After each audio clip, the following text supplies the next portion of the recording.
Hello and welcome to a new episode of the A Girl Was in the Making podcast. I'm your host, Veronique Kokarev, and I welcome you aboard my journey of becoming an entrepreneur. As the first episode of 2022, I've decided to talk about time management. Everybody seems to want to master it, and girls all over the internet claim to have found it. It seems great until the point that it doesn't work for oneself, me included. And I've tried a lot, from to-do list writing to time blocking and micromanaging. And nothing seemed to work to my advantage. So let's first talk about what I need to fit in a day. There would be going to work, my daily exercise, sports related, a time to make calls and read my emails, appointments, school and time for study and preparation, time with my family, me time, grocery shopping. More I can't really think of right now. No. Dressing myself in the morning is important. I do kind of have an issue without planning it because I'm just taking my time there, and that in the end is missing from my morning because I either get out the house later than I wanted to, or just have, a little more stress. So I need to really be considerate of that. Also, podcasting and working on my monthly goals. Time with friends, yep, I think that's it for now. And sleeping. I do forget that often. And meditation, also important. Now that we have that out of the way, let's talk about what I've already tried. But first, I said that it doesn't work to my advantage. Well, what do I mean by that? Essentially, all those techniques and methods, they work, absolutely and with no doubt. For me, the issue is just that it doesn't work in my favor. I put too much time and work into it, and I just don't see the results at the end of the line. But let's talk about what I already tried. So I tried writing to-do lists, and it's a great tool. Because you can, have clear goals. There's the focus. You know what you need to do. And, it's all on a list. You can check things off. And it is very neat. It's very clear. And you already see what is ahead of you. You can cross off what is done. And that's amazing. Because, you feel the accomplishment.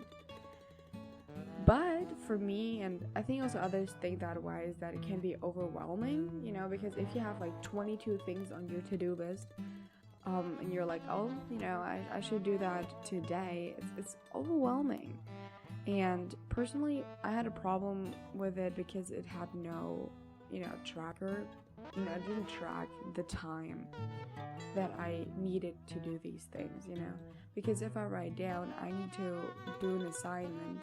Well, I think that's kind of like for example, but if you say study for something, then studying, it means there is no time frame where you're supposed to do that, because writing an essay, it's like, you need to source information, you need to write the essay, you need to correct the essay. That's like a 3-step plan to which, it can take like 30 minutes, but it also can take like 4 or 5 hours, and nobody can really, tell you that. And so it's kind of tough to have like a 22 bullet point to-do list and then have to work, maybe it's 30 minutes, maybe it's 5 hours, and then, you have to do other things, which then is a problem that you may not be, ready with everything, when the day is over. And so that's kind of like the part of where it can be overwhelming. And also it has no consideration of issues along the way. For example, that there is, more time that you need for something. For example, if you say like, I thought that writing an essay or studying would take me, an hour and a half. And essentially you look at it and be like, oh man, actually I need 3 hours to study and then 2 hours to write my essay. And you just didn't expect that. And so the to-do list doesn't really, consider that. And so the problem here is you just spend too much time on something, and then, nobody keeps you in check. Nobody tells you, you should do that and that. Because it says on your to-do list, you really need to have you need to be very self-aware. You need to really keep yourself in check, and that is tough to do. I think it's a good first step to knowing what needs to be done for the day, or for the week, or however time frame you do this. But it is not really long-term friendly, at least for me it wasn't, because I cannot see myself every morning and write like a huge to-do list, because I am a student, I go to school, and then it's like, if I have like an 8-9 hour school day, I cannot really come to something and say like, oh, that's what I was supposed to do today, and it can take time to cross out a done thing from a to-do list, which can be frustrating, because if you as I said, if you really need a long time for something and you have like a really long list, then it is frustrating to see that, oh, you did only one in like a couple of things. And just like a true story to be told, I had a to-do list of like 30 things. It was all school related, and the only thing I got, I managed to do that day was one of them, and it felt terrible because I had that to-do list next to me, and I really badly wanted to cross out something, but I couldn't because I didn't finish it. And so for me, it personally would be better to just have, something where it would be more detailed. And that's probably a good time to go to time blocking. Time blocking is, a technique where you just, time block a period of time, maybe like 1.5 hours for one specific test target, something that you should do, some specific to do. For example, if it will be, okay, you need to cook dinner and it needs to take you an hour and a half, then that's just the time you block out for that. You have an exercise that you need to do and it's 40 minutes, do it. If you then have to sleep 8 hours, you just time block it out. And it is a technique with clear boundaries, and that accomplishes that part of focus, that you can focus on exactly what the what your target for that time block is. It is exactly what you're supposed to do, and there are no other distractions in comparison to the to-do list. There is like one block of time that you specifically dedicate to one to-do, right? You have like your time blocked areas, and you're like, okay, that looks neat, and you kind of like feel the motivation. There, for me personally, of course, some negatives, because I did not really feel very good about this technique, because it doesn't consider outside influence. For example, if you have a dinner or whatever on your list, or let's say lunch is easier. So for example, you cook lunch and you want to eat it with your family, and your parents go for a walk, and they do not come back as early as they said that they would. Or you said, okay, I'll be done with preparing the food at that time, and they just come in later. That is not considered in the time blocking, because here is just the issue that there's just says you have that amount of time for that to do, and that's okay. But it doesn't really consider anything that is outside. It doesn't really, adapt to anything. And there's nothing that considers you to need longer time to do something. For example, just think about the example that I gave before, that studying or, something like that. Sometimes you don't know how long you need for something. And if you just block out a specific amount of time, and you're like in that box of like, you're in there, you're in deep focus, you're in that flow, in that state of flow, and you're like doing great, then you don't really want to be stopped by that. But this time blocking kind of, makes you want to move on, because it says, your time is over, move on. And, it doesn't really is considerate of that. What if you have a writer's block if you're writing a book? Or, it requires a lot of self-control, which I have essentially, but it's simply, for me personally, not a really good method, because of the fact that I do a lot with other people. and so I really have to focus also on other people, not just myself. And that's why in part it's just not the best method for myself, but I think it's a great method to be used in the first place because it is clean to look at and there's a sense of control over the situation or the day, because you just know everything. The negatives are that it's tough because you need to have a lot of self-control, because you actually need to do the things. And if you're easily distracted, that's going to be an issue. And if you're if there is a time blocking, if you time block a period where it's important for you to do something that is of high importance, you have to do this.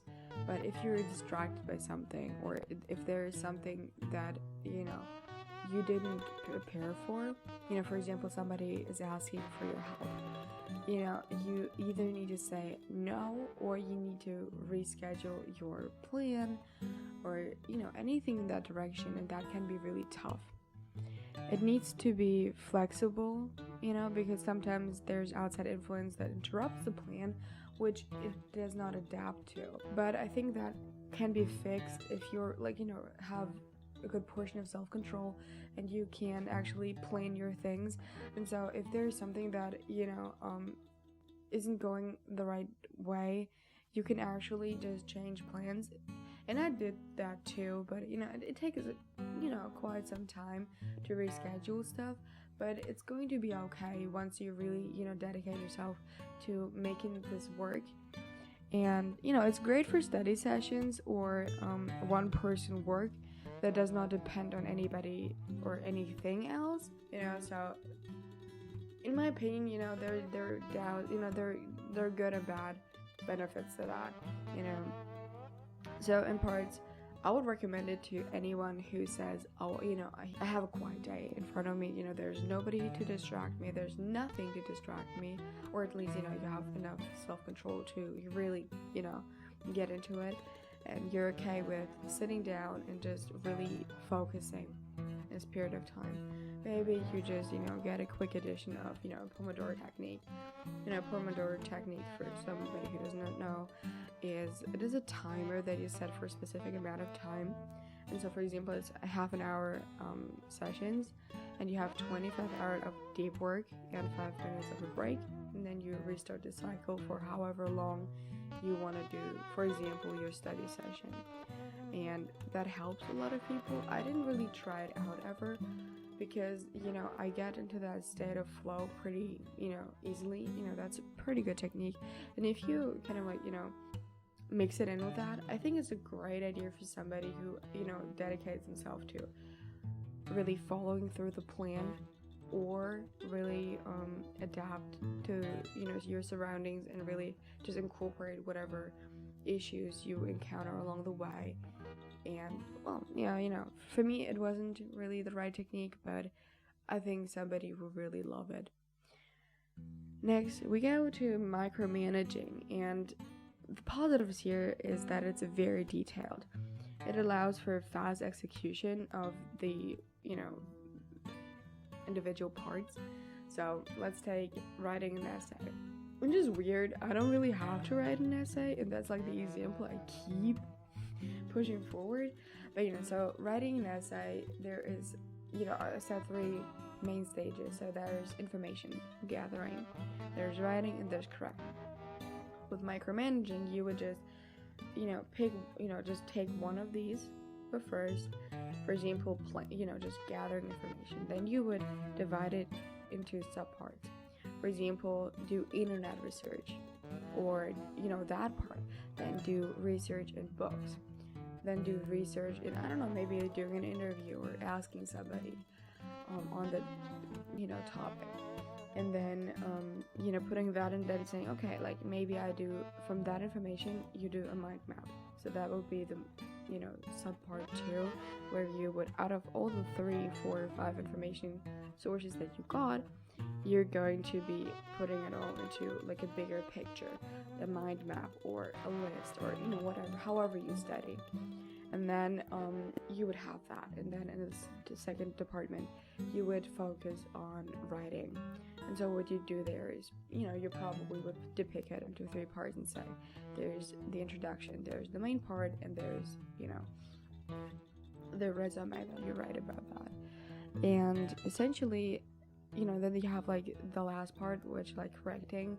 We'd be like, okay, you're gonna go over it like twice, and then the first row you're just gonna read the text and correct the things that you think are not really that good, and you just correct it. And second part you go over it and say, okay, I'm gonna look for grammar and stuff like that. And essentially what you do with that is you just really have a very, very detailed view of your next to do, of your target, whatever you want to get done. And that allows for fast execution, or relatively fast execution. If you look at stuff, it just is all, it's all very dependent on what exactly you're doing. Because if you're doing your laundry, it's like, put your stuff in the laundry dryer, check. Put it on the laundry dryer, check. It's not dry, but washing machine, check. Then, take it out, check. Divide it into colors, check. Hang them up, check. You're done, check. And if you write an essay, you also check just your boxes, and it's relative how fast you get things done. But essentially it's pretty fast because you can, you micromanage stuff, and because of the micro, you just really get it done faster.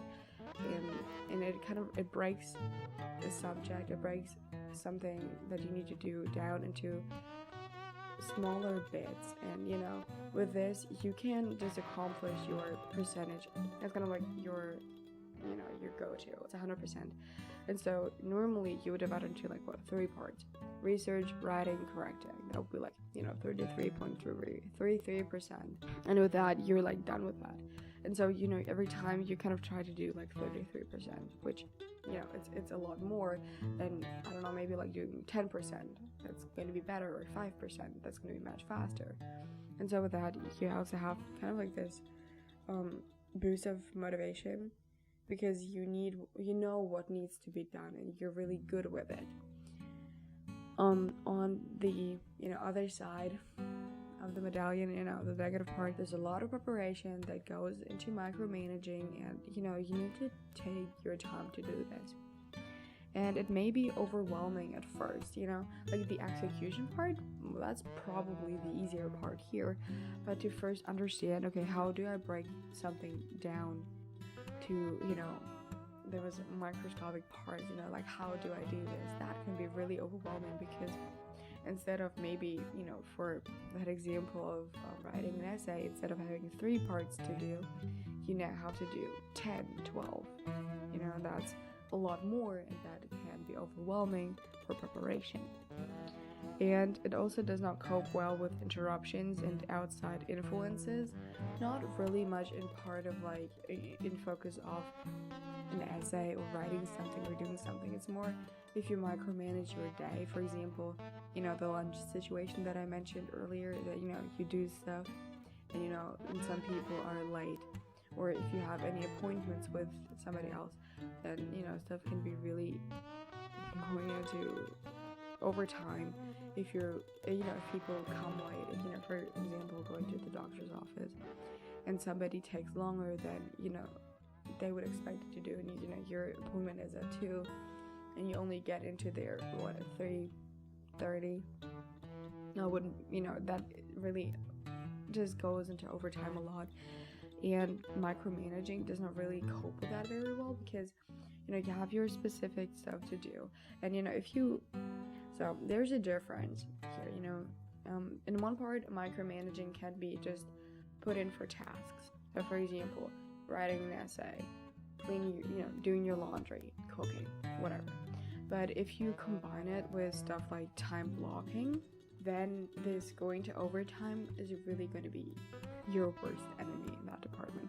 Because, here you need to decide for yourself, what am I going to do? Because micromanaging and, parts of, specific tasks can be really beneficial.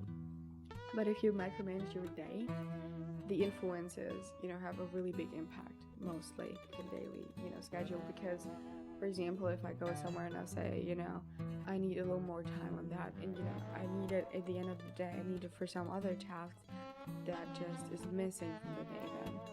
And so for me, because I used it in the way I was saying, I micromanage my day in order to get more things done, because with that I can just finish tasks a lot faster. For me personally, it just wasn't very considerate of, if I need more time for something, if there is outside influence, and for me, it just didn't really work. Method, if you're able to do exactly as planned.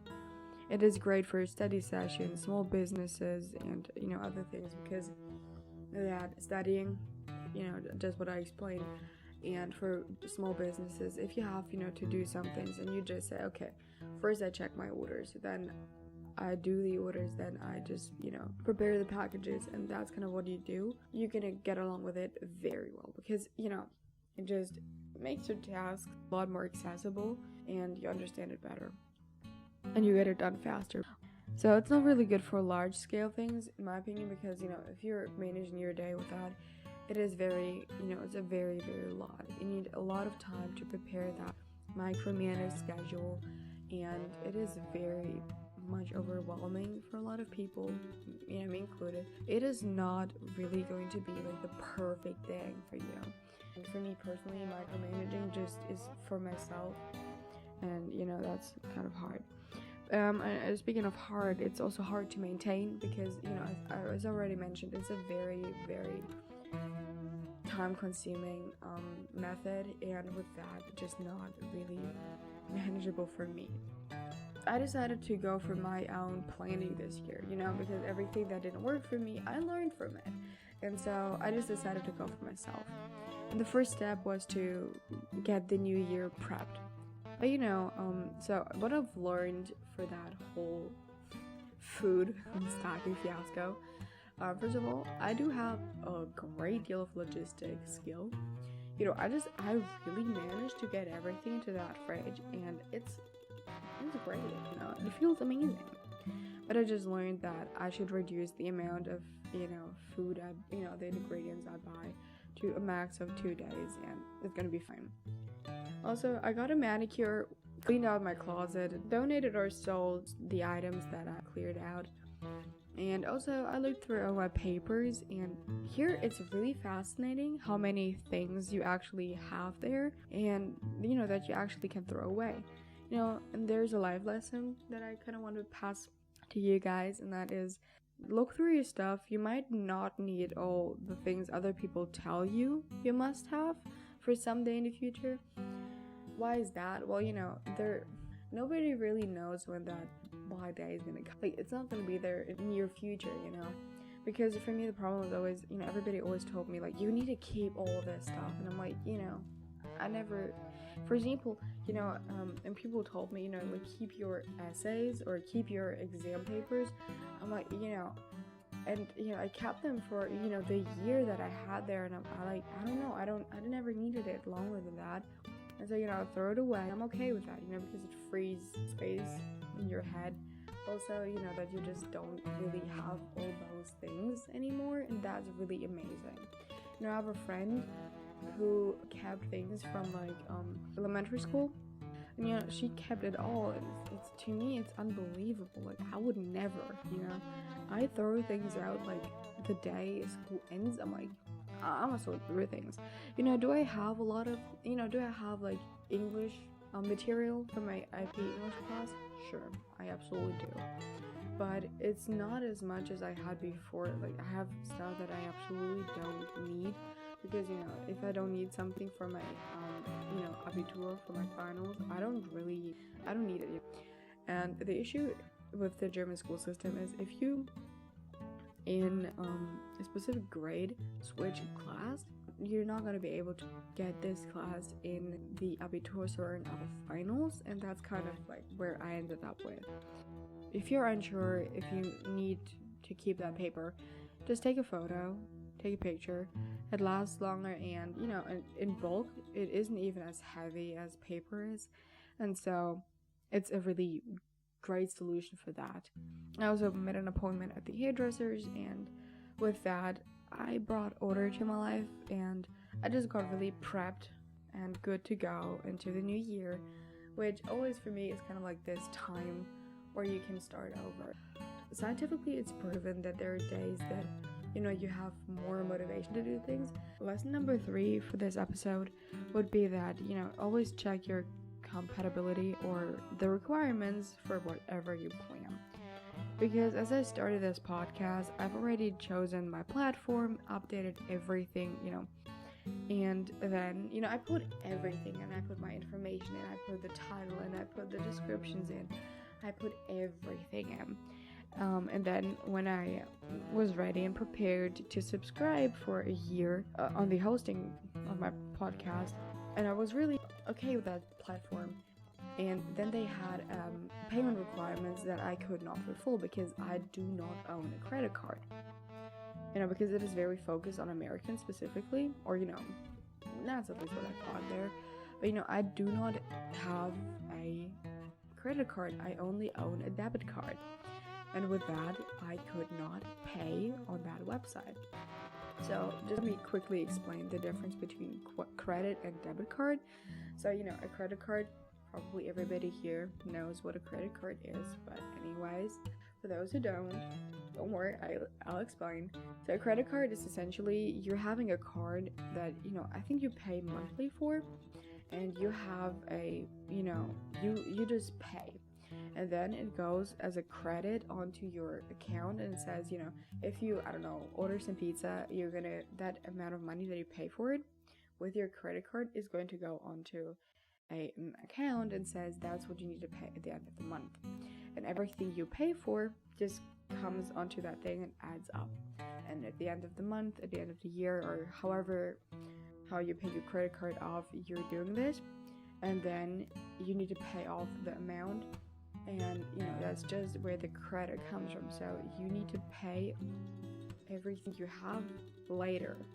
With a debit card, it is connected straight to a bank account, which means that I have a depot. I have an amount of money that I have on my account, which my debit card is directly wired to. And so if I go to a store or, somewhere buy something, this money is going to be booked directly from my bank account, and there's nothing I have to pay later because it is all my own money. And so that's essentially where I just have the money that I own to give out, and I don't have I need to pay late, and I'm very okay with this. I'm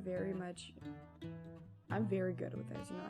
I like to be only spending my own money because, with credit card debt, it's not the easiest thing. And, a lot of people, they don't see what they actually buy. And with a debit card, you need to know, you need to be aware of what you're paying for. Therefore, I needed to change my plans quickly because it was New Year's Eve and I decided to pay that night. I don't know why exactly. I could have done it on the 1st, on the 2nd, or whatever. But, talking about this new time of the year, I was just, I'm going to do it now. And, I therefore needed to change my plans very quickly. But it came, it all came to a good end. I found a new hosting platform, and I think, at the time I hooked it up and I paid for it, which with Apple Pay, which, it's possible because a debit card can't do that, but it's only, then wired to that, Apple Pay system.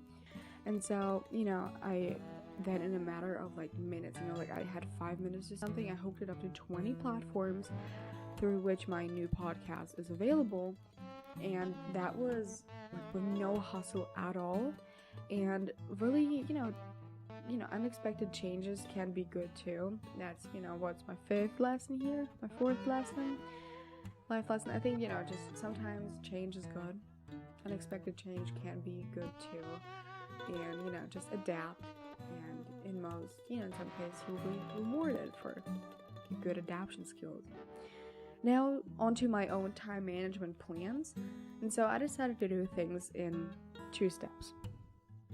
Step 1 was to take a monthly calendar and write down all important events that came to mind. For me, that were Abitur preparation courses. So explaining, it's my AP classes are history and English, and these are prep sessions for the finals that we take in Germany, similar to the SATs in America, for example. And so there we're just in Germany we have a different system, so we need to take 5 exams for our finals. And so for me, it's like 2 AP classes and 3 other courses we need to take. For me, that's so I have English, history, German, math, and I probably will choose music as another course. Essentially, those are my prep sessions, and then I also checked for birthdays and class tests and papers that are due. And so I whip out this event planning sheet that I made, and it's a printable template on which I can plan any event, school-related, birthday parties, assignments that are due, or basically anything else. On this sheet I collect every possible information, which, time, checkpoints, and final due dates, which, all leads to one outcome: a well-planned and well-followed-through, amazingly executed event. What I do with that is it gives me a sense of control over any given situation and flexibly gives room for changes and improvements or unexpected outside influence that I've so much talked about in this episode. And with this template, I can plan things even short term and not become a nervous and hectic mess when the project is due. And in regards to this month's project, a little hint, it's all paper related, and all about that in the next episode. You can also buy the monthly planner and the event template on my podcast Etsy store if you're interested. The link to that is in the description and on my social media account. I hope you have enjoyed today's episode. If you want to leave feedback, have questions, or recommendations, feel free to contact me through social media or via email.